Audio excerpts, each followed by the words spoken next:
like to recognize, welcome all of you here, certainly, and appreciate the great response, and certainly the members of the Upton Police Department, both current and prior.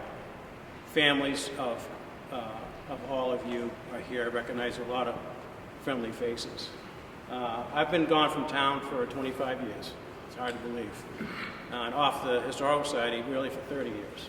So I came back last year. They asked me to be president this year, so we've been going at it. None of this would be possible without our major sponsors. Unibank, Rushford and Sons are our primary sponsors, and let me tell you, they really stepped up to the plate to help us out. Because of them, we can have things like Heritage.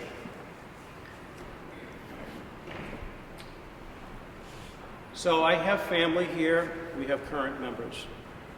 If you are a current member of the Upton Police Department, could you please raise your hand, the back row, obviously. And thank you.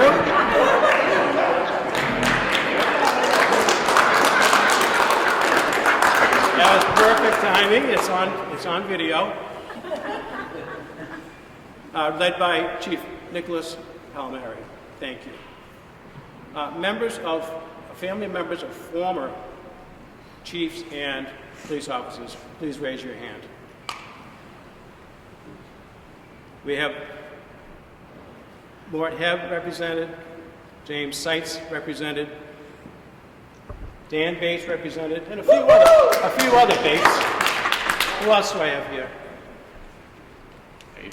Bates. Rod. Oh yeah, Rod. Rod Marchion's son, Paul. Tom Stockwell. Chief Stockwell. Chief Bradley. Thank you. And I'm not so sure your dad wasn't like a special that time. One time to another, right? Dick Henderson. All right, I do apologize because time has passed where I do need to use the cheaters, but at this time I'd like to call on Laura Hebb, the chairman of the Board of Selectmen, for our welcome.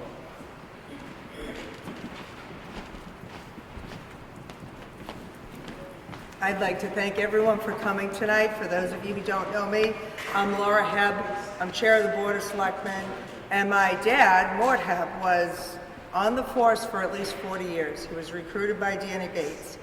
And I'll show my age. Out of all of the chiefs of police we've had in the last 100 years, I've known all but maybe 2 or 3. We tend to have our chiefs of police stick around 30, 40, 50 years. It's a great testament to the town of Upton. I can tell you, I remember Danny had the police station in his house, and then it was where the Board of Health is. Our storage room is where the cells were, and I learned to shoot downstairs in the shooting range where the conference room and the bathrooms are. So I smirk every time I go down there. But I do have to say, we have and have always had an exceptional police force.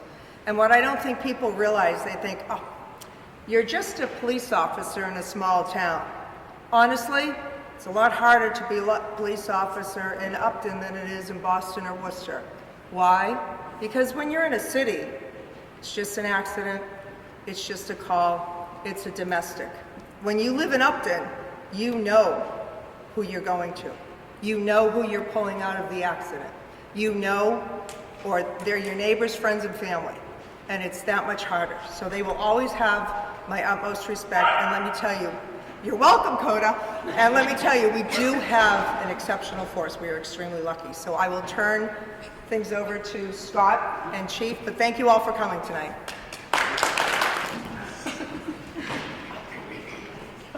Excuse me for reading from a clipboard, but it's the easiest way to do it for me. Let me get myself organized here. The Upton Police Department was formally organized in 1890. Before that time, there were virtually no public records, with the exception of some early accounts in local newspapers regarding various tragedies, but without reference to local law enforcement involvement. One of the earliest artifacts in possession of the Upton Historical Society is a reward poster dated 1887, offering a reward of $150 for the apprehension of the parties who broke into the stores of C.H. Bull, C.S. Temple, and S.B. Fisk. It was on the night of November 22nd. During the same year, $100 was offered for the apprehension of the arsonist who set fire to the barns of Morris, Maroney, and Moses Rawson. You know the Rawson estate. Our first police chief was appointed in 1890. His name was William Parsley, and he served for 33 years. The department consisted of constables who assisted the chief in his duties, including walking street patrol on weekends in West Upton Center. Only West Upton Center. The department consisted of, West Upton was the business center of the community and housed the post office and a pharmacy. There were no banks in town, and business transactions were mostly handled in cash. You know what that means. Prior to 1900, the department operated with a zero-line budget. Expenses were submitted monthly for payroll or other associated costs. The Board of Selectmen closely scrutinized the submittal of expenses. As Bill Taylor recently told me, he's been researching the police department because of tonight. It was highly scrutinized. A lockup was constructed in the new town hall that was built in 1884 and was used until the George S. Ball School was converted into the current police station in 1990. The lockup consisted of 2 cells with iron-barred doors. I had the pleasure of serving as a jailkeeper and dispatcher during days of the old lockup, basically late 70s to the late 80s. The dispatcher sat at a desk a few feet away from the cells with no protection from anybody walking in from the outside. On one night, a thug who was over-inebriated from a visit at a local bar walked in on me around 1 a.m., leapt over the half-wall counter, and in no time had me pinned against the back wall, telling me he was going to kill me. Somehow I managed to push forward, and I pressed the microphone to call for help, and the on-duty patrolman, Bobby Payne, raced to the station to assist me. The town dispatcher had no protection until the new police station was built. The most common crime in the old days was public drunkenness, for which was an arrestable offense. An inebriated person could be arrested, locked up in the old cell downstairs, and left alone until Monday morning came along and be assessed a fine or simply released at that time. On one particular night in 1893, it was noted that no tramps were in the lockup when a fire broke out in the assessor's room as a result of a carelessly discarded cigar by a member of the Board of Fire Engineers who had met there earlier that evening. According to reports, the smoke would have been sufficient to have killed anyone there that night. Firefighters saved the town hall that night. Chief Parsley was involved in a Keystone-type incident on the evening of July 21st, 1890. According to Milford Daily News, 2 Milford men drove through West Upton in such an intoxicated manner as to attract general attention. In the course of an hour, they raised such a havoc that Chief Parsley was called, and he was able to run them down on horseback, overtaking them at Sharp's Barn, as their buggy was only running on 3 wheels by that time. Their horse showed that it had been unmercifully driven, as big welts stood out all over his body. H.F. Pellet was called to care for the horse, and the thugs were consigned to the cooler for the weekend. Herbert Bagley served as Parsley's right-hand man for 45 years. He was principally involved in many Prohibition raids over the years. On April 26, 1909, Bagley was part of one of the most notorious raids and arrests of suspected gamblers at an Upton speakeasy. Parsley obtained a warrant out of Milford Court for illegal gambling activity at the Chamberlain Place on North Main Street. I call it Judy the Valley Home. There was a whole series of stables. Clark's Barn was there. They had surveilled the property for 5 weeks. Bagley could hear the dropping of coins on the floor from outside of the windows. Gamblers would stay up until 5:30 in the morning. A bell had been rigged from the house to the barn to warn the participants of approaching danger. The police cleverly disconnected the wire, confronted the men with cards still in hand, so it is reported. They were arrested for gambling on the Lord's Day and fined $10 each. All that work, 5 weeks, $10 fine, see you later. In 1911, 5 raiding officers of the Upton Police Department, armed with a search warrant, swooped down on Joe Martin's livery stable on Grove Street and conducted a search that resulted in 43 half pints of moonshine found under the floorboards. Martin ran a Pony Express business out of the property and was the principal provider of horses to hitch the fire engine to get the engine to a fire. Martin was exonerated. The responsible party was actually a tenant who, without Martin's knowledge, had been making moonshine at night.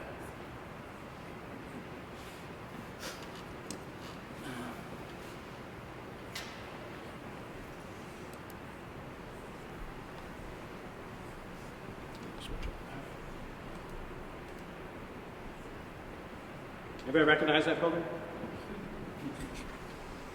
The Bradish murder of 1913. Albert Grant Bradish went missing on October 4th, 1913. He was last seen at his family home, the well-known 200-year-old Bradish homestead, once located just beyond the Old North Cemetery, or the Bradish Cemetery, near the intersection of Westboro Road and North Street. The Bradish family was very well known, their descendants having been influential in the founding of Upton and causing the town center to be relocated to where it is today in 1770 from Grove Street at Menon Street to its current location downtown. They, along with the Bradish family and the two families who resulted in the town center being moved, Westboro Road and no, I'll have to come back to it. It's okay. My backup plan. See, they were complaining because of the distance traveled to meeting. Families were required to go to meeting on Sundays. And you think about the distance to go from the intersection of Mechanic Street and North Street all the way to Grove and Mendon. You know, imagine horseback, walking. You got to leave pretty early to get there by meeting time. And let me tell you, if you didn't show up to meeting, they came and found you to see if you'd ever be really sick. Especially in winter. That's exactly right. So they actually petitioned, and then Warren Street, the Warren family, was built, or the Warren family, thank you, that was the other one. That's how Warren Street was built and named after them to get to the center of town from up on Mechanic Street. Albert Grant Bradish was employed at the William and Knowlton Hat Factory in West Upton, as were Dan Cooper of West Upton and Walter Balcom off of North Street. Bradish, Cooper, and Balcom would become the core of one of the most intense murder investigations in the history of the town. All three knew each other and were considered friends. Balcom's wife, Emma, was unfortunately on the radar of passion for both Cooper and Bradish, and a clandestine love triangle resulted. While Walter was at work, either Cooper or Bradish would visit Emma, and as detailed by Cooper, always through the back door. Over time, Cooper became increasingly jealous of Emma's attraction to Bradish, so he would hide in the nearby woods to observe Bradish coming and going. Rage overtook Cooper one afternoon, and he confronted Bradish near the muddy brook that flowed behind the Bradish family cemetery. It's still there today. Cooper murdered Bradish that afternoon and buried his body in the brook, wrapping his head in a raincoat. For 3 weeks, the bells of the First Congregational Church were rung each day, reminding residents to be on the lookout for Bradish. Through extensive investigation by Upton's William Parsley, Milford Police Chief O'Neill, and State Police Detective Molt, Cooper finally confessed after extensive interrogation. It was on Halloween Eve, and he led the investigators to the site where he had buried Bradish.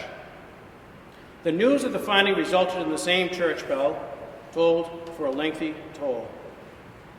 Cooper pled guilty, being sentenced to 40 years in prison at the Charles Street Jail in Boston. He was eventually commutated from death penalty by the governor of Massachusetts, which changed it to life in prison. Cooper was paroled around 1955 and lived his remaining few years in Milford. In 1982, I explored the site of the murder scene and found the spot where Bradish's body had been exhumed, the outlines of the temporary grave being readily visible even those years later. I took photos of the grave and they're on file at the Historical Society.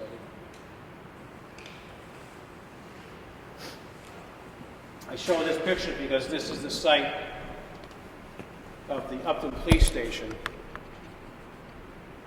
Technically, it was not the police station in 1884, but it was the home of the lockups. This is around 1985. So,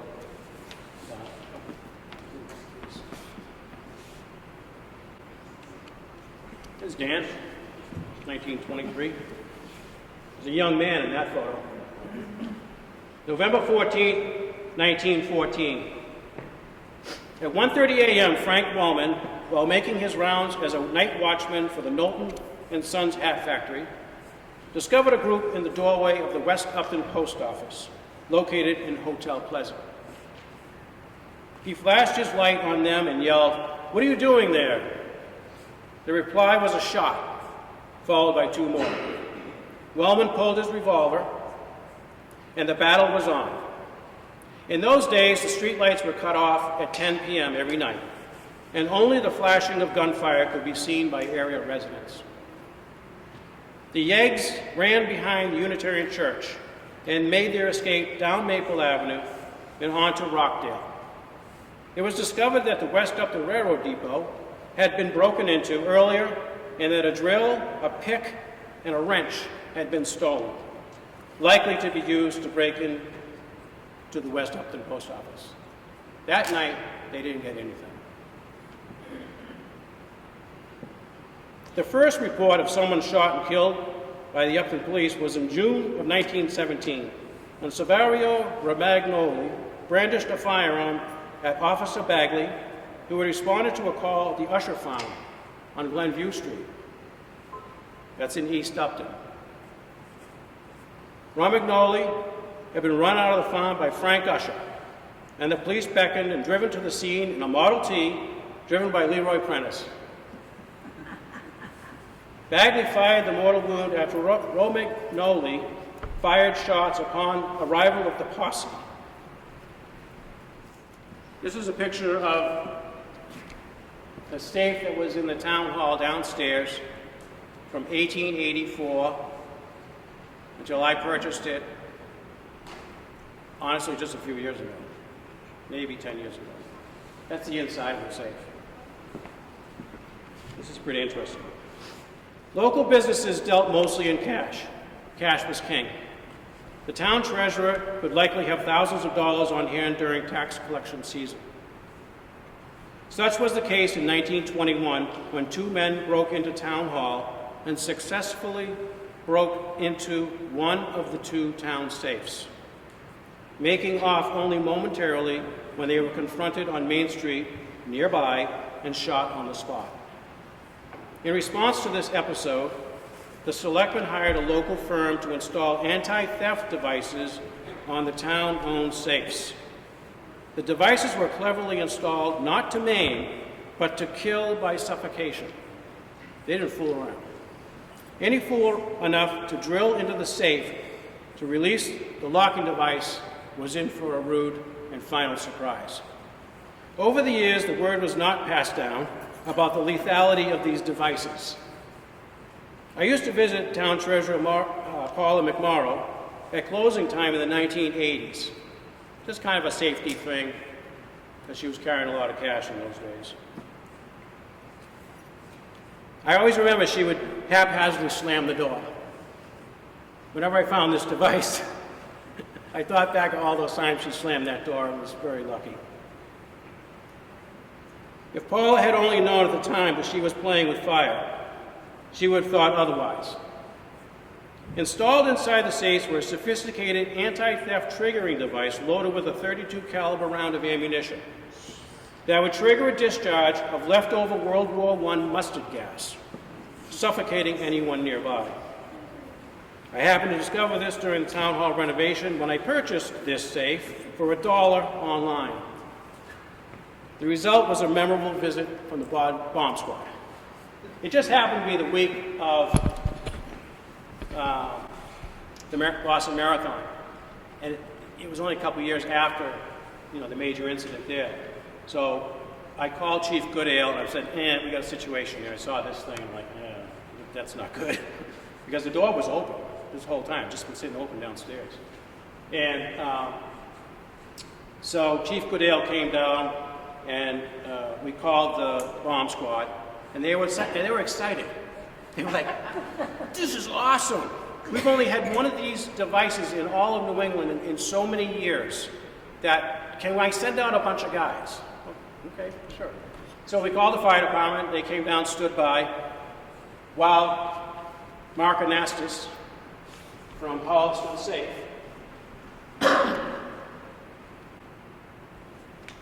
this is him disabling the device. He was excited. I knew Mark for years and years in the hardware business. And he had heard about this, so he studied it. After I called him, he said, there was just an incident in the Midwest of one of these devices going off and killing a locksmith. So what would happen is the common, you can't see it too well here, but basically they drill through top and bottom, and then they'd set some wire in there. And they could simply, by releasing, with basically fishing, going fishing for the rod that goes across.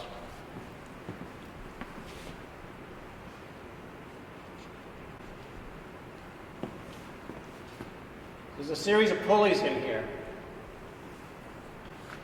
When that would release, tug on that from using the wire, it would pull a fusible link, which is right down here. And inside of here is a .32 round that would then drive a plunger here into the canister. The canister is marked what it is. It's from World War I, and it's mustard gas. So it was kind of fun. In fact, I'm not sure who was, were you on then? Were you on? Whoever was the chairman of the Board of Selectmen, now we got two of them. There's another one at the town treasurer's office still. It's there today. So the town was like, thank God we found this. Mark Anastas is like, no charge. I'm going to do this for free because this is exciting for a locksmith to get to do this. And the selectmen were like, well, we need to get the other one disabled too. So they paid for the whole not the locksmith part, but anything that needed to be done to get the second one disabled. Sean Marchand of Togies, I hired him. He came down and he dragged the safe out, put the boom of his record down in there, pulled that safe out, weighed about 800 pounds, and put it on the ramp truck, and we brought it over to the storage locker in Whitesville. And I had purchased it because I wanted to give it to a gift of a friend who owned a dairy in Bolton who was looking for a safe, a real safe to work. So that safe is currently up in Bolton. Chief Parsley resigned as chief in 1923 after 33 years, but continued as a police officer under the direction of Benjamin C. Crooker, who was also the town's caretaker of schools, dog officer, fire chief, caretaker of the town hall and the common, and constable posting town warrants. For the first time, the police department had an operating budget. Crooker purchased badges and lockup keys for all the police officers. Those officers were William Parsley Jr., that's Parsley's son, and Sr., Lawrence Snow, who ran the grist mill, Frank Wellman, Leo Murphy, Charles H. Marshall, Henry Stearns, Louis Bates, Daniel Bates, Leroy Colcord, George Welch, Edward Houghton, and Nathaniel Jones. During these years, it was common to see either Parsley or Dan Bates twirling their newly assigned billy clubs. This is one of them. This is Parsley's billy club. And these are the jail keys. One set of the jail keys that were issued.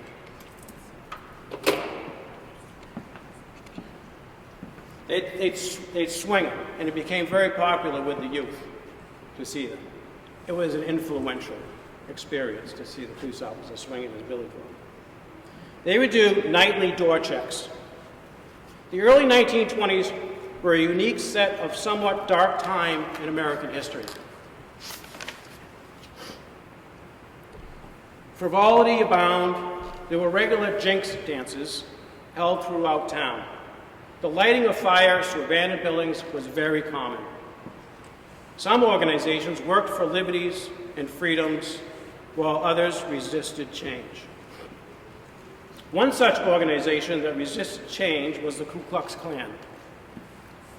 They were making a resurgence in the 1920s following World War I. They were harshly against prohibition, religious tolerance, and any foreign-born persons.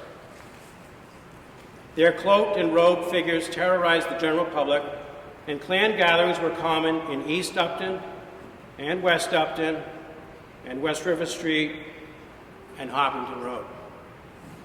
They would gather by what is now the site of the Grafton Flea Market, where several Klan weddings were conducted in front of a large burning cross. Photographs of these events are held by our society as remembrances of those very dark days. On one such occasion, the town was celebrating the grand opening of the newly constructed George S. Ball School, now the Upton Police Station. The school had been a gift of the Honorable George W. Knowlton, who was 80 years old at the time in 1923. During the opening ceremony, several members of the Klan, all cloaked, interrupted the event and approached the speaking pulpit. They attempted to present 3 Bibles to the 3 members of the Board of Selectmen. Mr. Knowlton became so enraged, he stormed from the ceremony, stating, "This is an underhanded act."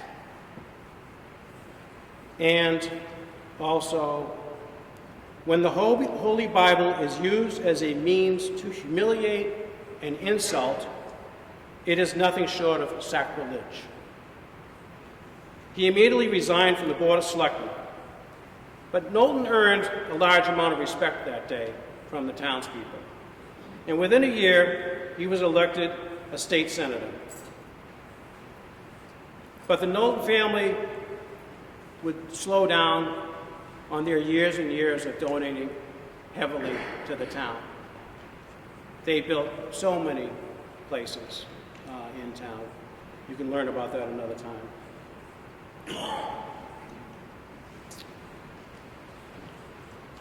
But we all know that it's because of them and their extended family that we are very fortunate to have so many trust funds that remain today. At a Klan gathering on Hopkinen Road, Chief Crooker was forced to call in the assistance from the state police, there being over 300 persons in attendance.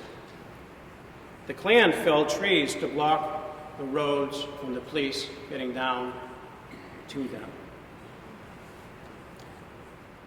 This is the only group photo I know of the Upton Police Department before 1965. And I've looked through a lot of photos, but this is the only one I really know of. I'm going to read the names. Front row, that's Henry Poirier Sr., Eugene Clausen, Joe Bebo, spelled wrong, Dan Bates, Edward Orff Sr., Alvin Nichols. On the very end, he's in uniform. Back row, left to right, I'm going to say that's Roy Bates, Leo Hanfield, Arthur Hinault, misspelled, Frederick Bartlett, Richard Stockwell, Tom's dad, Ray Rothman, Arthur LeClaire, Oscar Bates, John Allen from West River Street, I remember John, Alfred Nichols, and Red Benoit. Pretty cool picture. This photo's not identified. I believe Gene Clausen is one of them, but it's Upton Police on the Upton Town Hall front steps, 1945, during the World War II welcome home ceremony for the troops. And here, again, I believe someone told me one is Eugene Clausen. This is the same welcome home parade ceremony for the World War II troops.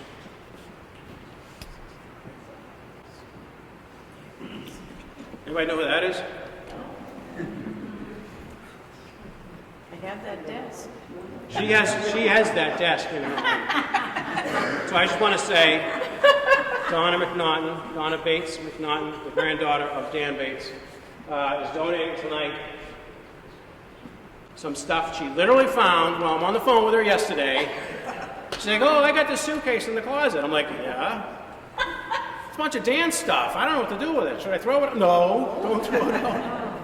It's records from 1957. All original stuff. Daily reports from 1957. Police reports, all kinds of stuff. And letters that my grandfather had wrote. There's one in there that somebody was speeding on Mechanic Street and that he was going to turn them into the registry. But they're very hard to read. He's got big cursors. That reminds me of the story. 1928, George Grebenstein. Who here remembers George? He lived to be 95. You got to remember him. Thank you. He was a good man. Yeah. I helped his daughter Victoria through near the end of her life with some things, and she shared a bunch of documents. One of which I sent across the street. George was a resident of Newton Highlands. He met and fell in love with an Upton girl. And at that time, the only way to get from there to there was Hopkinen Road. And apparently Hopkinen Road was nothing but ruts and mud most of the year. And George had a nice car. He drove like a Cadillac, of course. He was from a wealthy family. But because of that road, he would carry a trunk load of tires on rims. And it would weight the back of that car down like this. There's a complete affidavit over there, court records, everything, about how Herbert Bagley was sure he was carrying moonshine. And one day, he got the state police to pull him over along Hopkinen Road on suspicion of carrying moonshine. And the state police officer said, open your trunk. And George says, I'm not opening my trunk. He didn't realize George was an alderman. He's a smart cookie from Newton Highlands. He says, I'm not opening my trunk. You don't have a warrant. Open the trunk. I'm not opening my trunk. Open the trunk. And George said to him, so you think I'm carrying moonshine? If I open that trunk and there's a bunch of tires in there, I'm going to report you to the registrar of motor vehicles. Open the trunk. George opened the trunk. There was a bunch of tires on rims.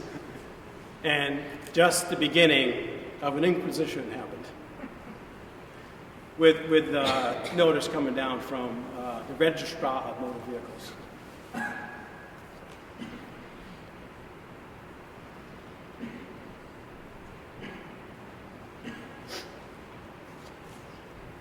At a Klan gathering on Popular Road, Chief Crooker was forced to call in assistance of the state police, there being over 300 persons in attendance.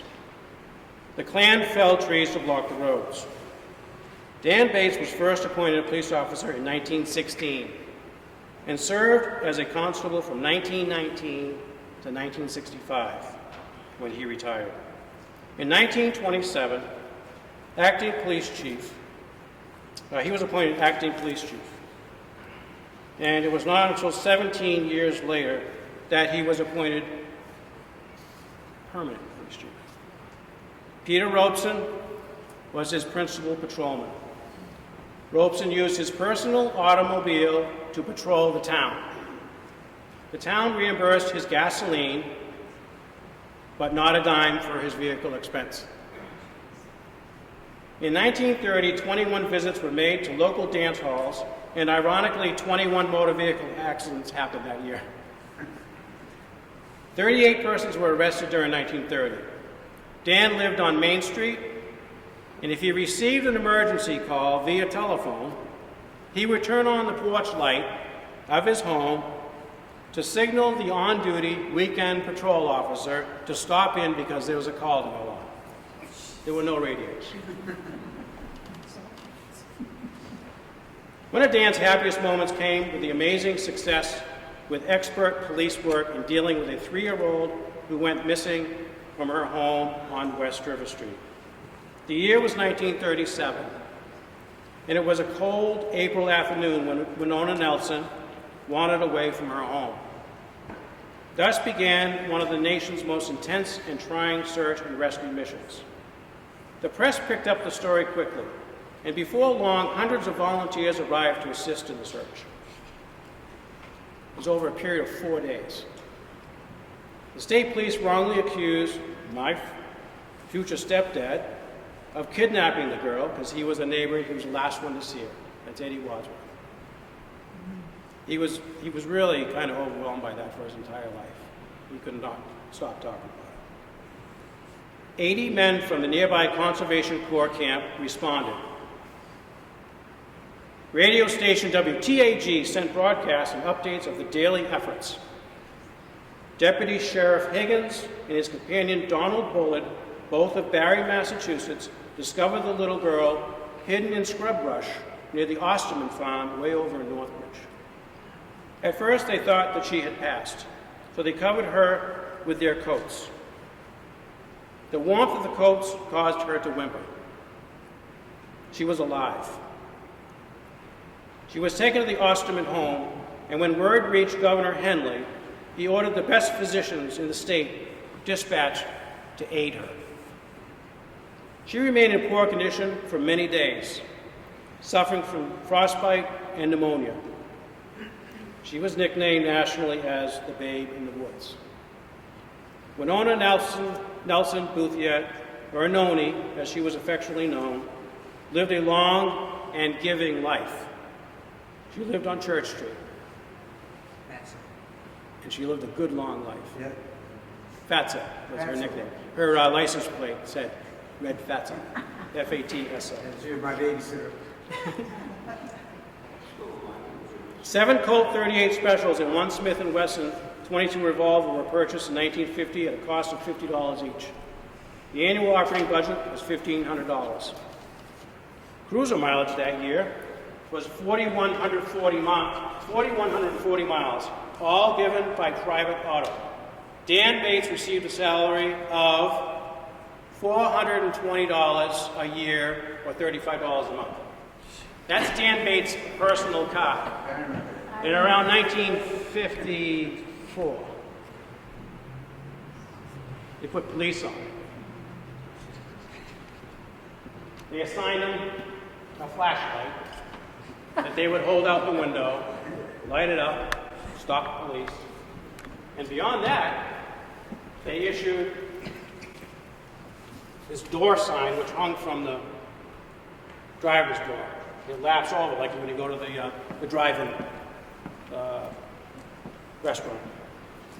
In 1957, the town purchased its first police cruiser. I don't have a picture of it here. It was a 1957 Ford Fairlane. Eugene Clausen was appointed the first deputy police chief. Also serving were Eddie Rock, Fred Shackleton, Arthur LeClaire, and Ormond Bates. Oh, the Bates owned the police station? Mr. Bill? We ran the town, you know that.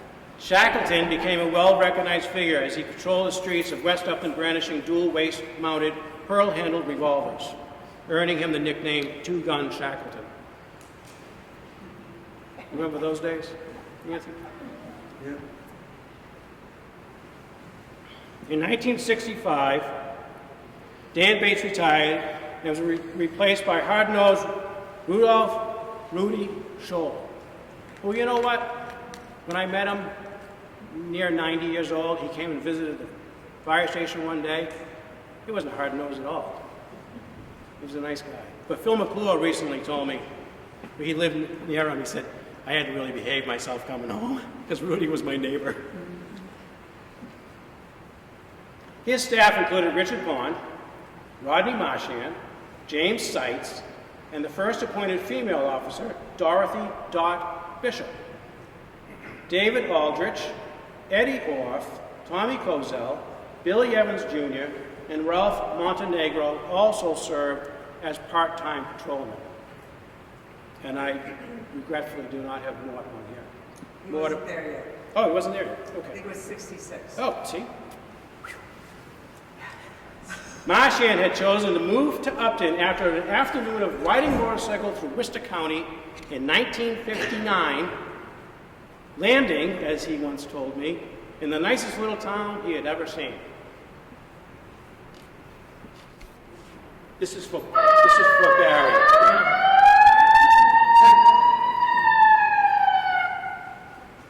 The brand new 19... Hey! It's like that dog over there.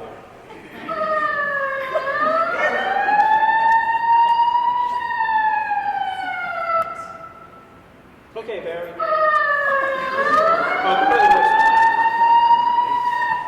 That's like a comedy. He says go to the next thing. I go to the next thing. It goes back to the siren. Sorry about that. This is Bobby Otten. How many of you remember Bobby Otten? He did a lot of hours. He did a lot of hours.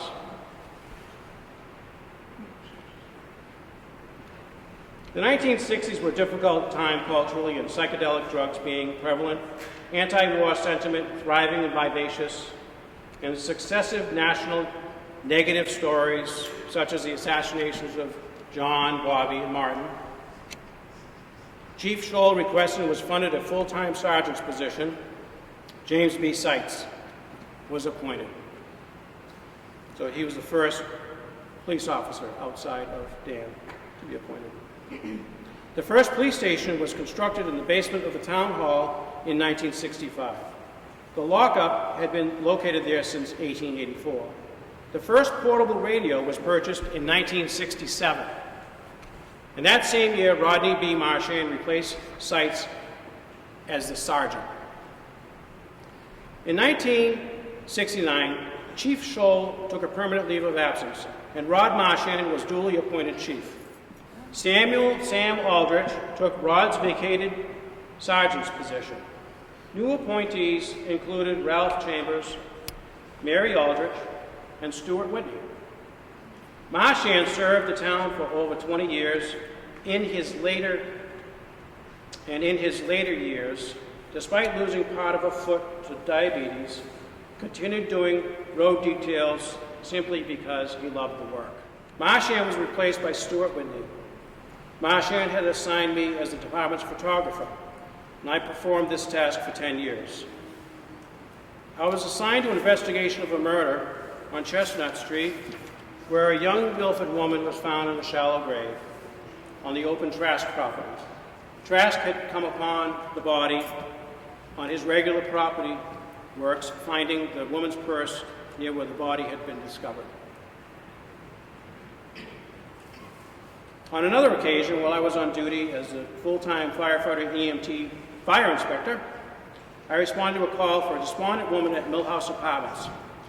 Sergeant Ralph Chambers met me on the floor outside of the elevators in D building.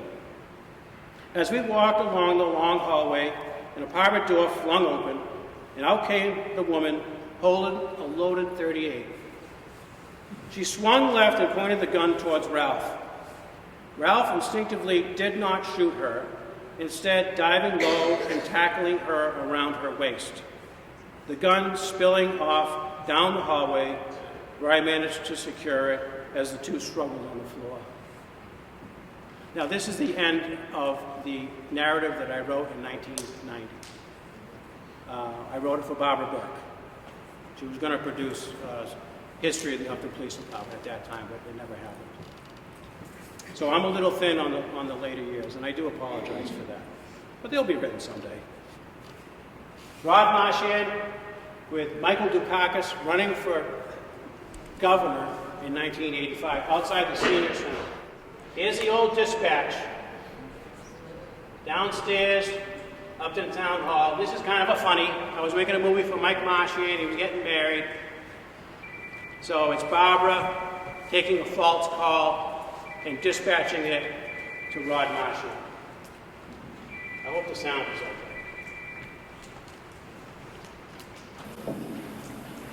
Okay, Daddy, I'll see you later.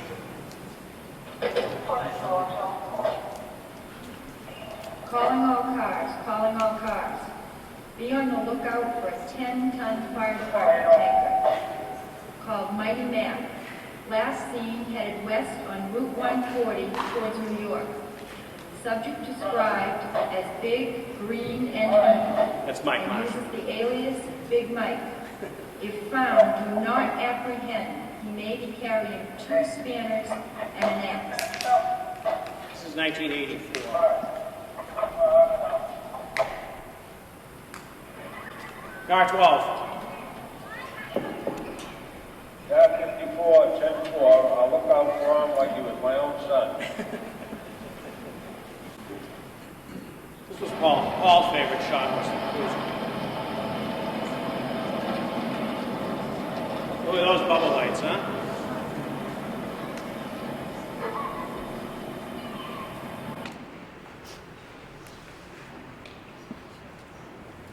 Robert Bob Miller was appointed chief in 1989. He was the first to be appointed who did not already reside in town. Miller served until 1996. Thomas Stockwell served full-time for over 20 years, retiring as chief in 1994, and being succeeded by his son-in-law, Michael Bradley. So again, I apologize if I'm not quite. I had worked many shifts as a dispatcher with Stockwell on duty performing cruiser patrols. I used to be a part-timer, and I would do Fridays and Saturday nights at no pay. You were earning your time to become a full-timer. They would keep a log of your hours. And it was fun. It was fun. In those days, we had a logbook titled ADW. All doors and windows. You remember that, Mona? It was an open log for all doors to be checked in town, including stores, town hall, and families that were away on vacation. Housebreaks were a very common crime in the 1980s. So I used to read water meters, as I told you, in the town. And I used to carry a scanner, pocket scanner. And one day, Alvin Nichols dispatched Sergeant Sam Aldrich to a house on Taft Street for a possible break-in. Sam must have been en route. A minute later, Alvin called and said, I got another one on Prospect Street. And I'm like, ooh. You know, back in those days, we didn't lock our houses. So I'm like, I better go home. And I did. And my front door was open. But it wasn't broken open. And I'm like, God, I'm glad I came home because I left the front door open. Right? So I go in the house. I go in to get my shotgun. It's gone. And I'm like, what do you think I said to myself? Where the heck did I put that shotgun? Right? Because you didn't think that way. So, like, I better check around the house. Everything looked normal. And I went into the spare room, the office, which led to the garage, which had a bathroom in it. And I used to keep an upholstered chair up against the lock of the back door because it was kind of not a very good lock. I called the police station, and Alfred's like, it's too busy. You got to come down here and file a report. I said, I might have got broken into. I don't know. I don't see anything missing. Come down and file a report. I went down and filed a report. They had 7 break-ins at that point. I went home, and I went into that back room, and the chair was moved away from the door. So I had a 357, okay? I went out in the garage, and in that bathroom I found on the floor a bunch of my dad's family's jewelry. I went back in the house, and I realized that the china closet was open. I went to open the sideboard, and all the sterling was missing.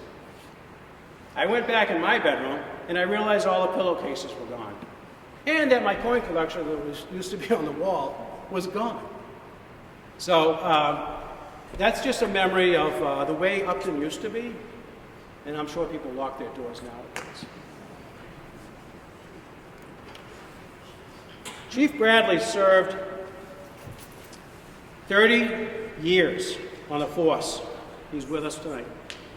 And was instrumental in bringing modernization to the department, including certifications, equipment, upgrades, and public outreach efforts.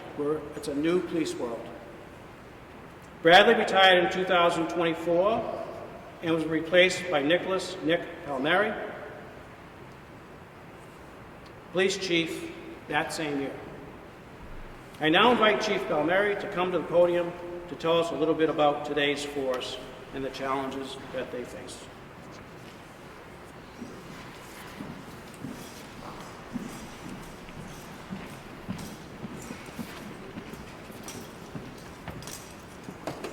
Thank you, Chief.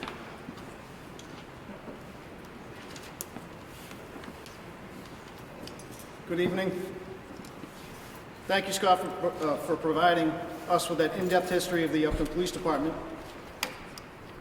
Recognizing milestone anniversaries is an opportunity to learn how we got to the place we're at, while taking a moment to appreciate our present state of the department, and allowing us to imagine what the future will hold for policing in general, but more specifically for the Upton Police Department. Some thank yous. I'd like to thank Chairperson of the Select Board, Laura Hebb, for her presence. I know she has a personal connection because of the service of her father, Fred Mort Hebb, while serving with the Upton Police Department for almost 40 years. Her support of the police department is greatly appreciated. Thank you to the Upton Historical Society, President Scott Garland, for the invitation to speak today, members of the society, members of the Upton Police Department, past and present, and most importantly, their families. Thank you to the citizens of the town of Upton for their consistent support of the police department and its mission. Currently, the police department is comprised of 26 department members. It's a police and communications department, operating on a budget of approximately $2.2 million. Come a long way since 1890. The police department employs 13 full-time personnel, which includes me as police chief, a lieutenant, 3 sergeants, 1 detective, 2 school resource officers, 4 patrol officers, and we have 1 recruit officer in the Marlborough Police Academy, and our department coordinator. We currently have 1 vacancy with the hopes of enrolling one of our part-time dispatchers in an upcoming recruit academy. We also have the addition of our most recent member, and probably the most popular one, Canine Comfort Dog Coda, which he's apparently, And awful quiet, sleeping. I think he's gone home for the night. So, okay.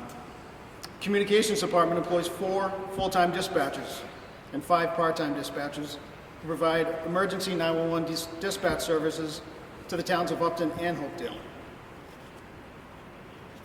As far as equipment, we have 8 police vehicles, 5 which are fully marked, 3 unmarked. We have 2 ATVs and 2 drones. Again, come a long way since 1890.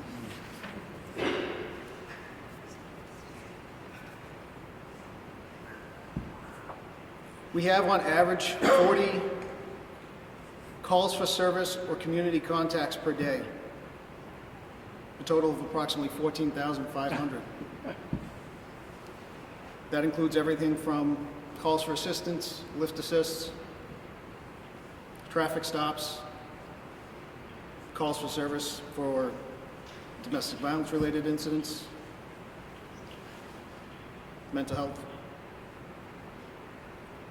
But it's not always a negative. There's a lot of positive contacts. The majority of our contacts are positive. Some of the challenges we face in today's current environment: recruitment and retention of quality applicants. It's a challenge across the board for every department, not just Upton. We have some challenges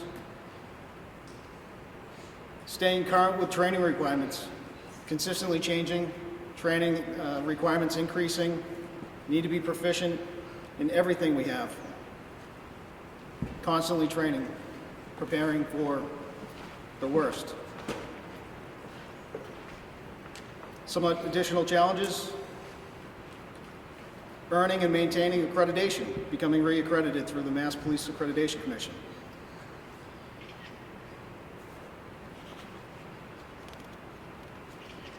Additional challenges include replacing aging equipment. The phone system is the same phone system since the building was renovated. It's about time to replace those. Phone systems, body-worn cameras, and cruiser cameras, things that day-to-day use get beat up. Things, again, that didn't exist in 1890, things they didn't worry about. But all things that are vital to what we do day in and day out. I think people have become used to being able to see what we do from our point of view, watching body cam video. It only gives a glimpse into what we do, because usually the exciting, adrenaline pumping stuff is what gets shown, but most of what we do, and I think most of what we appreciate in our day-to-day contacts is the positives, just the interactions with people at the coffee shop, out in the street, here in the town hall. The Upton Police Department's mission statement states, "The Upton Police Department is dedicated to providing quality and professional policing to our community. Through the use of proactive community policing programs, we strive to reduce crime, the fear of crime, and to enhance the quality of life for all residents. We value honesty, integrity, compassion, and fairness, while delivering police services in partnership with the community we serve." What this means to me in other terms is treat every person in need as if they were your grandmother, and you will never go wrong. At its very basic, be kind, empathetic, compassionate, and respectful. This was a lesson imparted upon me at the very start of my career with the Upton Police Department back in 2005 by then Sergeant Bruce Rivard. These are words of advice I've always kept in the forefront of my mind, and they have served me well. Now, 9 months into my role as the police chief, I've noticed several things about the members of the Upton Police Department. They're much younger than me. They work incredibly well together, like a family. But most importantly, they possess all these core values that I've just talked about. Simply stated, they're good people. I feel fortunate to have been given this opportunity to lead the fine men and women of the Upton Police Department, and I'm confident that the town of Upton is in good hands.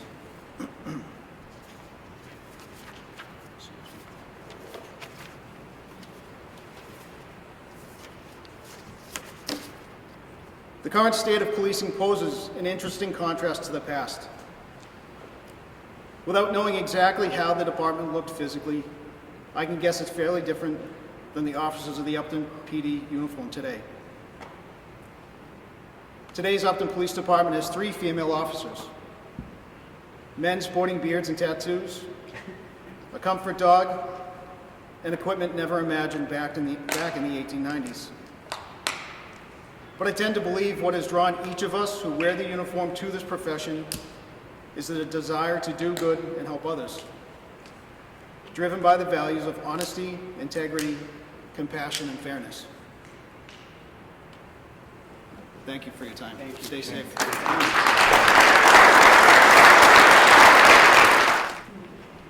Memorial Day Parade. What year was this, Tommy? What would you think? You were leading the group. This is Chief Stockwell, Officer Bradley at the time. Bruce Revad. I see Michael Lupiccini. I don't know, maybe Payne. And Mike Benjamin, of course. I mean, how could you miss Mike Benjamin? He's taller than the telephone.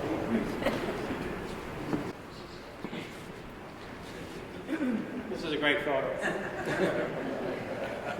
Does anybody know who these people are? What's the occurrence of this one, Tom? What is the occurrence of this photo with Ernie, Bourne, you, and Kevin Meehan? Yes, that was at Nipmuc High School, and they were putting on a spelling bee. Okay. And based on the answers, we had to make a decision. And till about the end of January, we have an active display. It's currently up here, honoring the Upton Police Department's 135th anniversary. To that, this is a list of all of our sponsors. Without them, again, we couldn't do this. So